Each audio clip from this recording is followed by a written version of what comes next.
नमस्कार मित्रांनो, मी अमोल कराळे. दिग्विजय इन्व्हेस्टमेंट मध्ये आपलं खूप खूप स्वागत आहे. मित्रांनो, आज या व्हिडिओमध्ये आपण पाहणार आहोत व्हेइकल इन्शुरन्स म्हणजे काय किंवा वाहन विमा म्हणजे काय. तर मित्रांनो, वाहन विमा म्हणजे काय की आपल्याकडे असलेल्या कोणत्याही वाहनाचा विमा म्हणजेच त्याला वाहन विमा असे म्हणतात किंवा व्हेइकल इन्शुरन्स असे म्हणतात. मग तो टू व्हीलरचा असो किंवा आपल्या कारचा असो किंवा आपल्याकडे असणाऱ्या कोणत्याही चारचाकी वाहनाचा असो किंवा मग तो कमर्शियल व्हेइकलचा असो. कमर्शियल व्हेइकल म्हणजे व्यावसायिकदृष्ट्या घेतलेल्या ज्या वाहनं असतात त्या वाहनाचा असो किंवा ट्रान्सपोर्ट व्हेइकल्स असतील. ट्रान्सपोर्टची जी मोठमोठी वाहने, ट्रक वगैरे आपण बघत असेल तर ट्रान्सपोर्टची वाहने असतील, त्या ट्रान्सपोर्टच्या वाहनांचा असेल. तर या सर्व इन्शुरन्सला आपण काय म्हणतो की व्हेइकल इन्शुरन्स किंवा वाहन विमा असं म्हणतो किंवा मोटार इन्शुरन्स असं पण म्हटलं जातं. तर मित्रांनो, हा मोटार इन्शुरन्स हा बऱ्याच प्रकारचा असतो किंवा वाहन विमा हा बऱ्याच प्रकारचा असतो. तर त्याच्यामध्ये कोणकोणते प्रकार असतात किंवा कोणत्या प्रकारामध्ये काय कव्हर होतं ह्याच्याविषयी आपण माहिती, ह्याच्याविषयीची संपूर्ण माहिती आपण आज या व्हिडिओमध्ये पाहणार आहोत. समजा आज हा व्हिडिओ बघितल्यानंतर तुमचा कोणताही वाहन विम्याविषयीचा किंवा व्हेइकल इन्शुरन्स विषयीचा किंवा टू व्हीलर इन्शुरन्स विषयीचा कोणताही डाऊट्स राहणार नाही अशी अपेक्षा आहे. तेव्हा व्हिडिओ तुम्ही पूर्णपणे पहा. तर मित्रांनो, वाहन विम्यामध्ये दोन प्रकारचे इन्शुरन्स असतात. एक असतो तो थर्ड पार्टी इन्शुरन्स, दुसरा असतो तो कॉम्प्रिहेन्सिव्ह इन्शुरन्स. मग हे मुख्य दोन प्रकार आहेत, थर्ड पार्टी आणि कॉम्प्रिहेन्सिव्ह हे दोन प्रकार आहेत. मग त्याच्यामध्ये अजून आपण ऍड ऑन बेनिफिट जे असतात ते ऍड ऑन बेनिफिट आपण बऱ्याच प्रकारचे ऍड करू शकतो. तर त्याविषयी सविस्तर एक चर्चा करूया. तर पहिला आहे जो काय आहे तो थर्ड पार्टी इन्शुरन्स आहे. तर मित्रांनो, थर्ड पार्टी इन्शुरन्स हा कोणतंही वाहन जर आपल्याला रस्त्यावर चालवायचं असेल तर आपल्या वाहनाचा थर्ड पार्टी इन्शुरन्स असणं कायद्याने बंधनकारक आहे. जर आपल्या वाहनाचा जर थर्ड पार्टी इन्शुरन्स नसेल तर आपल्याला दंड होऊ शकतो किंवा आपल्याला वाहन विभागाकडून दंड केला जाऊ शकतो, कारण आपल्याकडे थर्ड पार्टी इन्शुरन्स नसल्यामुळे. हा झाला थर्ड पार्टी इन्शुरन्स. त्याचबरोबर थर्ड पार्टी इन्शुरन्स काही नुसतं दंडच होतोय म्हणून असतो का, तर तसं नाही मित्रांनो.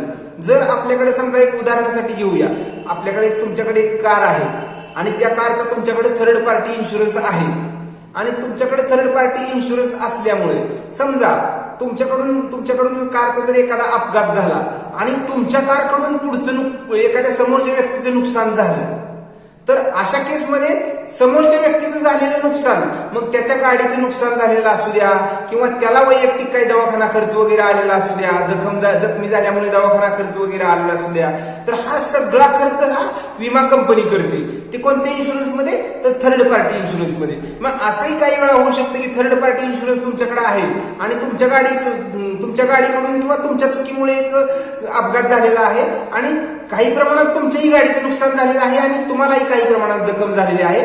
तसंच तुमच्या समोरच्या व्यक्तीलाही काही प्रमाणात जखम झालेली आहे आणि तुमच्या समोरच्याही व्यक्तीची गाडीचं नुकसान झालेलं आहे. तर ह्या थर्ड पार्टी इन्शुरन्स मध्ये काय होतं की तुमच्या गाडीचा कोणत्याही प्रकारचा खर्च मिळत नाही किंवा तुम्हाला झालेली जी जखम आहे त्यामुळे तुम्ही दवाखान्यात ऍडमिट होता त्या प्रकारचा कोणताही खर्च मिळत नाही.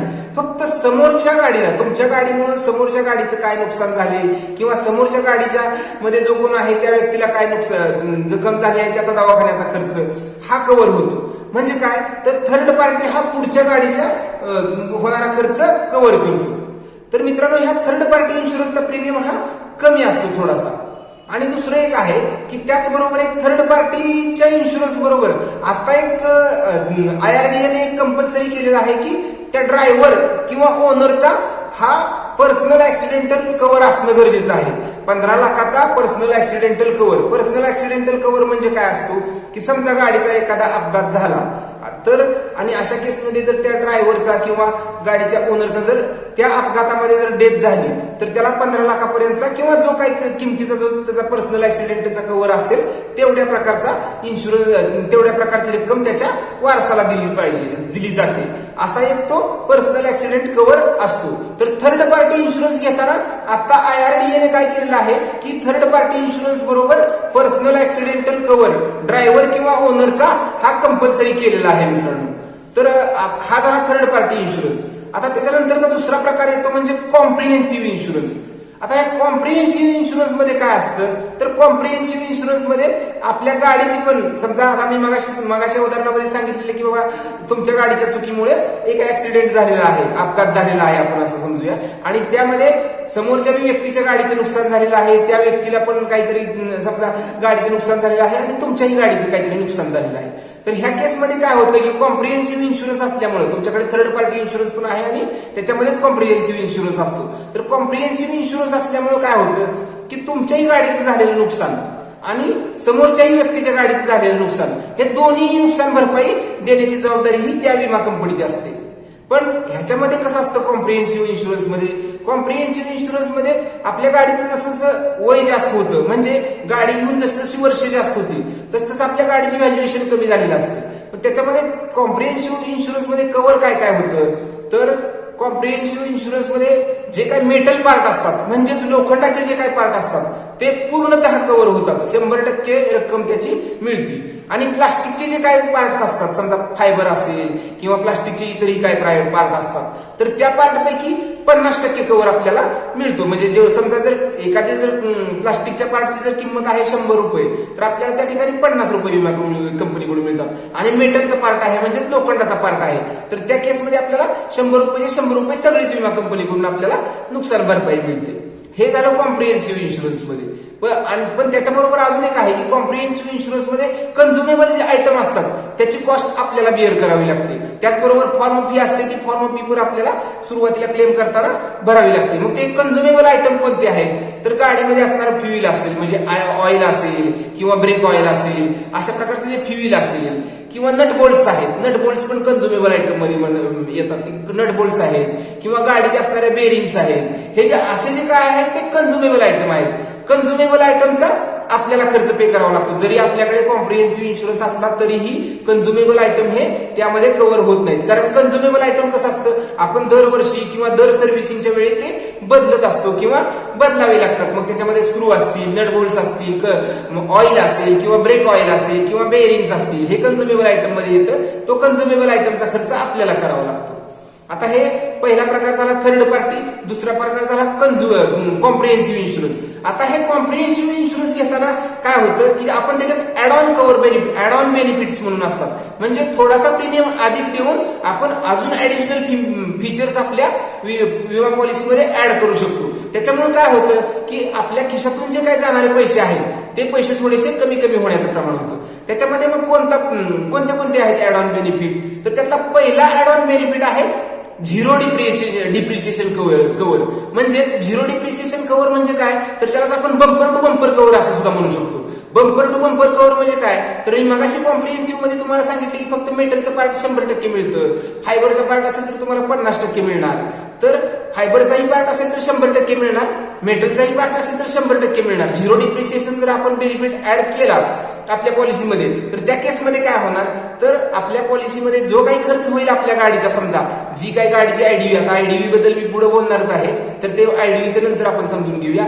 जर जो काही आयडीव्हीचा असेल तो जो काही आपण जेवढ्या रकमेचा विमा घेतलेला आहे तेवढ्या रकमेचा खर्च आपल्याला सगळा मिळणार आहे झिरो डिप्रिसिएशन कव्हर मध्ये. झिरो डिप्रिसिएशन कव्हरचा आपण हा ऍड ऑन बेनिफिट घेतलेला असतो. त्याच्यामुळं हे झिरो डिप्रिसिएशन मध्ये आपण टोटल 50% नाहीये तर टोटल जेवढा आपला होणारा खर्च आहे तो सगळाच खर्च आपल्याला मिळणार आहे आपल्या गाडीचा. हा एक झाला झिरो डिप्रिसिएशन कव्हर. दुसरं एक आहे रिटर्न टू इनवॉइस म्हणून असतं. रिटर्न टू इनवॉइस कव्हर काय असतो, तर समजा हा फक्त आणि झिरो डिप्रिसिएशन कव्हर, हा झिरो डिप्रिसिएशन बद्दल अजून एक थोडंसं एक फीचर्स आहेत त्याबद्दल सांगायचं आहे. तर झिरो डिप्रिसिएशन कव्हर मध्ये काय असतं की मित्रांनो, हा इन्शुरन्स फक्त गाडीचं एज 5 वर्ष होणार आहे, 5 वर्षाच्या आत असेल तरच आपण घेऊ शकतो. म्हणजेच आपली गाडी घेतल्यापासून आपण 5 वर्षाच्या पर्यंतच हा झिरो डिप्रिसिएशनचा कव्हर ऍड करू शकतो.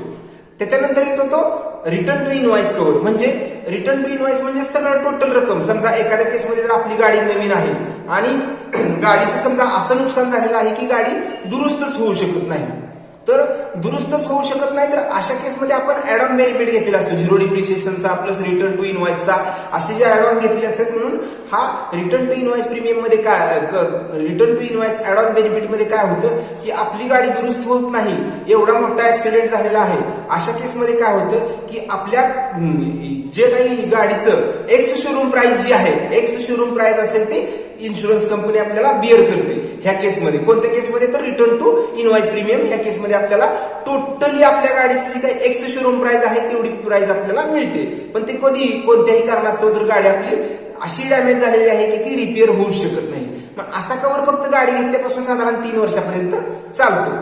त्याच्यानंतर येतो तो त्याच्यानंतर आपल्याला जे छोटे छोटे ऍड ऑन बेनिफिट आहेत की आपल्याला रोडवरती सर्व्हिस पाहिजे असेल, समजा आपली गाडी कुठे तर 24/7 ट्रॅव्हल सर्व्हिस अशी एक सर्व्हिस असते आपल्याला, ती ऍड ऑन सर्व्हिस असते. ती काय असते? समजा गाडीचं आपल्याला मध्येच कुठे तर गाडी आपली पंक्चर झाली किंवा टायरचा फुटला तर टायरचा सुद्धा तो येऊन आपल्या गाडीचा इन्शुरन्स कंपनीचा माणूस येऊन आपल्याला किंवा तो खर्च करून आपल्या टायर्स पंक्चर करणे किंवा टोकून करून गाडी दुसरीकडे आपल्याला कुठेतरी गॅरेजला नेणे या प्रकारचे कव्हर असतात ते एक ऍड ऑन कव्हर मध्ये असतं.